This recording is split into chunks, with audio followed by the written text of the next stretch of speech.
kau sibuk melayani diriku.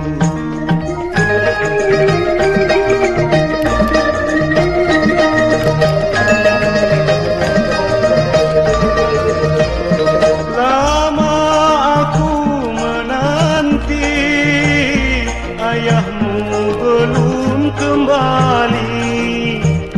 Itu ayah datang memakai helicat berkacamata biru. Adik jangan bilang abang ini pacarmu, karena ayahmu itu juga ayahku. Oh, kalau begitu kita saudara ya.